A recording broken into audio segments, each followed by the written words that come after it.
Hello everyone, welcome on Mohari Devi Tapadia Girls College YouTube channel. This side Pooja Sharma. In this class, we will talk about novel. Novel is a literary term in English literature student syllabus of especially in BA 30 student of MDS University. So let's start. Novel जो है आप सबको पता है what is the meaning of novel. Hindi में सबको पता है कि जो एक उपन्यास होती है उसको नॉवल बोला जाता है. अब जो नॉवल है उसमें जो प्लॉट होते हैं, जो सब प्लॉट होते हैं, उनमें क्या चलता है. देखो जैसे प्लॉट है तो प्लॉट में राइजिंग एक्शन चलता है, फॉलिंग एक्शन चलता है, क्लाइमेक्स है ना, एक्सपोजिशन है, डिनाउंसमेंट है. और एक नॉवल जो है उसमें क्या क्या चीज़ें, characterization, setting, dialogue, point of view, themes, conclusion, ये सब चीज़ें होती हैं. ये सब चीज़ें आपको नॉवल में मिलेगी. बट जो नॉवल है उसको क्यों बोला गया कि नॉवल है ये, तो एक बड़ी सी बुक जो कि जिसमें कंप्लीट स्टोरी हो सकती है वो नॉवल है. अब उस नॉवल में प्लॉट, सब प्लॉट है ना, climax, dialogues, point of view, themes, सारी चीज़ें आपको देखने को मिलेगी. थोड़ी सी डेफिनेशन मैं आपको नॉवल की बताऊंगी. A novel is a relatively long work of narrative fiction normally written in prose form and which is typically published as a book. ये प्रोज फॉर्म में लिखी जाती है. आपको सबको पता है प्रोज और पोइट्री फॉर्म में क्या डिफरेंस होता है. प्रोज फॉर्म में ज़्यादातर नॉवेल्स लिखी जाती है. देखो, then the present English word for a long work of prose fiction derives from the Italian novella, है ना. इटालियन वर्ड है नोवेला, उससे नॉवल जो है ये डिराइव्ड हुआ है वर्ड, जिसका मीनिंग है न्यू, न्यूज़ और short story of something new. Itself from the Latin novella, a singular noun use of neuter plural of novels. ठीक है, ये जो नॉवल है वो एक इटालियन वर्ड नोवेला से आया है और इसका मीनिंग है कोई स्टोरी. ठीक है. Some novelist including Nathan Hawthorne, Herman Melville and Radcliffe, John Cooper Powys preferred the term romance to describe their novels. अब जो मैंने नाम बताएं, इन लोगों ने क्या लिखा है, रोमांटिक नॉवेल्स लिखी है. ठीक है. और वैसे मैंने आपको बता ही दिया कि नॉवेल्स की बहुत सारी अलग अलग तरह की डेफिनेशंस हैं जो अलग अलग राइटर्स ने दी है. बहुत अलग अलग टाइप की नॉवेल्स हैं, जैसे मिस्ट्री नॉवेल्स है, साइंस फिक्शन है, फैंटेसी नॉवल है, horror novel, thriller novel, romance, historical fiction, realistic fiction, Gothic novel, classical novel, allegory, comic tragedy, है ना, एपिस्टलरी नॉवल जिसमें जो लेटर टाइप में लिखी जाती है, epistolary novel, feminist realism, picaresque novel, satire. तो ये बहुत सारे नॉवल के एग्जाम्पल हैं. अब हम बात आती है कि अगर आपको इसका एग्ज़ाम पॉइंट ऑफ व्यू से जो नॉवल है उसका डेफिनेशन लिख के आना है तो आप क्या क्या लिख के आएंगे. तो आप एक तो ये पिरामिड बना के आएंगे जो बना हुआ है. आप नॉवल की डेफिनेशन लिखेंगे, दैट नॉवल जो है उसका जो इटालियन वर्ड नॉवेला है वहाँ से नॉवल वर्ड लिया गया है जिसका मीनिंग है कोई भी शॉर्ट स्टोरी. और नॉवल में ये सारी चीज़ें होती है, सेटिंग होता है, डायलॉग होती है, पॉइंट ऑफ व्यू होता है, थीम्स होती है, कंक्लूजन होता है. तो सेटिंग क्या है, सेटिंग जैसे नॉवल किस टाइम में किसको ऑब्जर्व करके लिखी गई है. सेटिंग का मीनिंग यहाँ पे यही है. आप सबको कन्फ्यूज़न होगा कि सेटिंग का मीनिंग क्या है. सेटिंग का मीनिंग है जैसे सपोज़ कोई नॉवल, अभी जैसे कोरोना वायरस पेंडेमिक जो है अपना चल रहा है, कोरोना पेंडेमिक, तो इसको अगर ध्यान में रख के और आफ्टर 40 ईयर्स बाद कोई नॉवल लिखी जाती है 40 ईयर्स के बाद, तो क्या होगा कि सेटिंग कोरोना रहेगा उसका. अगर वो कोरोना पे लिखी जाती है तो उसका सेटिंग क्या हो जाएगा, कोरोना हो जाएगा. अब उसमें उससे रिलेटेड जितने भी कोरोना से जो भी हमें नुकसान हुए हैं, जो भी इंजरी हुई है, वो सारी चीज़ें उसमें अगर वो लिखता है या फिर कोई स्टोरी बना के लिखता है. सपोज़ कोई उसका नेबर का कोई पड़ोसी है ना, कोई पड़ोसी को जो है वो कोरोना हो गया और उसकी कोई अच्छी सी स्टोरी बन गई और उसने लिख दी और थोड़ा उसमें फिक्शन एलिमेंट्स भी हो, तो एक अच्छी सी स्टोरी बन जाएगी. बट सेटिंग क्या रहेगी, कोरोना टाइम 2020 है ना, 2020 कोरोना का सेटिंग हो जाएगी.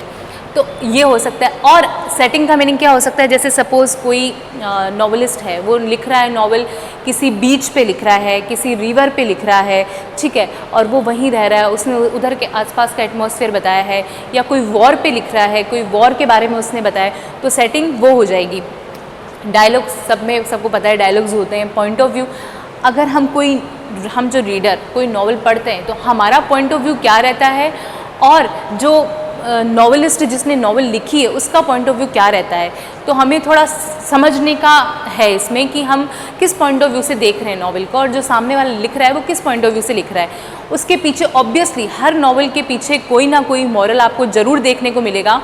जैसे कोई नॉवल लिखी जाती है और हम उसे पढ़ते हैं तो हमें जैसे एक रॉबिन्सन क्रूसो एक नॉवल है, बहुत अच्छी सी और ऐसे ही आपके the old man and the sea novel है, आपके सिलेबस में है ये नॉवल, तो ओल्ड मैन एंड सी। तो इसमें क्या है, इसमें एक जो मछुआरा है उसकी स्टोरी बताई गई है सेंटियागो की। सेंटियागो 84 डेज तक स्ट्रगल कर रहा है। तो अगर हम ये स्टोरी पढ़ते हैं तो हमें लगता है कि क्या है इस स्टोरी में, उसने जो नॉवेलिस्ट उसने क्या लिखा है ना, अर्नेस्ट हेमिंग्वे ने जो हमारी old man and the sea novel है उसमें क्या लिखा है, अगर हम पढ़ते हैं तो हमें ये फील होता है। बट उसने क्या लिखा है, ये कि एक स्टोरी तो उसने बनाई है, एक सेंटियागो की स्टोरी बना दी कि वो 84 डेज तक जो है वो स्ट्रगल कर रहा है, उसके बाद में फाइनली उसे वो फिश मिल जाती। बट इसके पीछे उसने क्या दिखाया है, ग्रीड दिखाया है, स्ट्रगल दिखाया है कि एक इंसान जो कभी अपनी आशा, हर बार आशा करता है और हर दिन जा रहा है, वो कभी भी गिव अप नहीं कर रहा है अपनी चीज़ को, वो दिखाई है उसने। पॉजिटिव और नेगेटिव दोनों व्यूज़ आपको देखने को मिलेंगे। तो एक पॉइंट ऑफ व्यू होता है, इसमें थीम्स होती है, कुछ कुछ थीम देखने को मिलेगी। थीम में जैसे सपोज उसमें ओल्ड मैन एंड द सी में जैसे फ्रेंडशिप का एग्जांपल हम ले सकते हैं कि जो सेंटियागो है और उसका जो प्यूपिल है, उन दोनों के बीच में अच्छी फ्रेंडशिप है, तो वो भी एक थीम हो जाती है। और ग्रीड इसमें एक थीम हो जाती है कि उसको लालच था, तभी वो 84 डेज तक जो है अपना स्ट्रगल करे जा रहा था। एक स्ट्रगल भी थीम हो जाती है कि उसने स्ट्रगल किया 84 डेज तक, और उसमें हम देख सकते हैं कि एक उसने ये भी थीम हो जाती है कि जो सेंटियागो है वो इतना कहाँ रह रहा है, वो ओल्ड मैन एंड द सी, इन दोनों को सिम्बॉलिकली हम देखें। हाँ, एक नॉवल में हमें सिम्बॉलिक मीनिंग भी देखने को मिलेगा। तो ओल्ड मैन जो है वो सी, तो सी का मतलब होता है कि उसको बहुत ज़्यादा ग्रीड है, एक बड़ा सी, एक समुद्र के जितना उसको ग्रीड है ना। या फिर ओल्ड मैन, एक बूढ़ा आदमी दिखाया है और समुद्र दिखाया है, तो इस टाइप के आपको कुछ सिंबॉलिक मीनिंग देखने को मिलेंगे। तो यही है नॉवल कि अगर हम कोई नॉवल पढ़ते हैं तो उसके पीछे हमें सेटिंग, उसके डायलॉग्स, उसका point of view, theme, conclusion सब पता होना चाहिए। इवन हमें जो टाइप ऑफ नॉवेल्स होती है, मिस्ट्री नॉवेल्स है, गॉथिक नॉवेल्स है, उनके बारे में पता होना चाहिए। अब जैसे हम पढ़ते हैं मिस्ट्री नॉवल, तो मिस्ट्री नॉवल में आपको सबको पता है कि कुछ सस्पेंस या कुछ मर्डर देखने को मिलेगा, है ना, कुछ सस्पेंस चल रहा होगा। साइंस फिक्शन में हम देखते हैं, जैसे टाइम मशीन, आपने अगर मूवी देखी हो H.G. वेल्स की, तो उसमें साइंस फिक्शन में कुछ साइंस से रिलेटेड चीज़ें होंगी, है ना, तो ये साइंस फिक्शन नॉवल हो जाती है। देन हॉरर या थ्रिलर, कोई हॉरर नॉवल, और ऐसे गॉथिक नॉवल भी होते हैं। तो गॉथिक नॉवल भी यही है कि जैसे उसमें कुछ आपको घोस्ट और इस टाइप की स्टोरी देखने को मिलेगी। देन रियलिस्टिक नॉवल, जिसमें रियल एलिमेंट्स हो रहे हों। क्लासिक नॉवल, क्लासिकल नॉवल में जो पीछे का, बहुत पीछे का बैकग्राउंड दिखाया गया हो। एलेग्री, है ना, जो चीज़ें उस टाइम में नहीं है, किसी से लिंक करी जा रही है, एलेग्री हो जाएगी। कॉमिक, और सबको पता है कॉमेडी होती है, ट्रेजेडी होती है।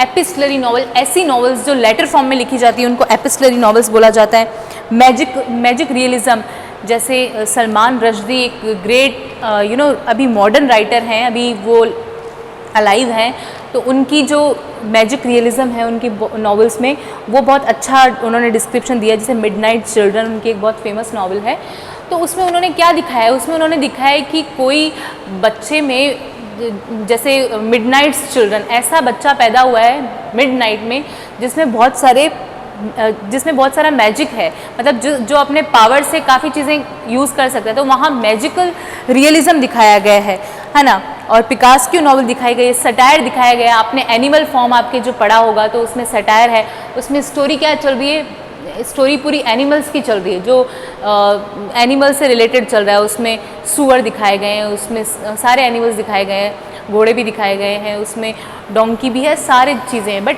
वो कहीं ना कहीं लिंक किससे हो रहे हैं, ह्यूमन बींग से हो रहे हैं। जैसे उसमें मार्क्सिस्ट में जो भी चल रहा था उस टाइम, फ्रेंच रिवॉल्यूशन पे और इन पे बेस्ड, तो ये कहीं ना कहीं जो नॉवल होती है ये सटायर होता है। मतलब उस नॉवल को लिख के, उस एनिमल फार्म को लिख के हमारे जो राइटर है उन्होंने सटायर किया है सोसाइटी पे, है ना, और उस टाइम की जो सोसाइटी थी उस पर सटायर किया।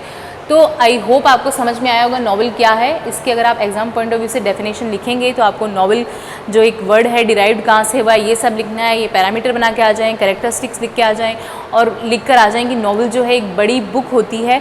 और नॉवल, नॉवेला और शॉर्ट स्टोरी में भी डिफरेंस है। नॉवल होती है बहुत बड़ी बुक, नॉवेला को हम थोड़ा शॉर्ट बोल सकते हैं, और शॉर्ट स्टोरी तो 2 या 3 पेज में भी कंप्लीट हो सकती है।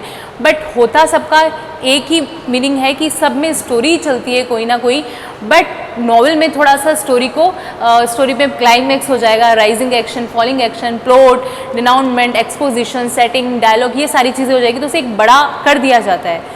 आई होप आपको समझ आ गया होगा। Thank you so much.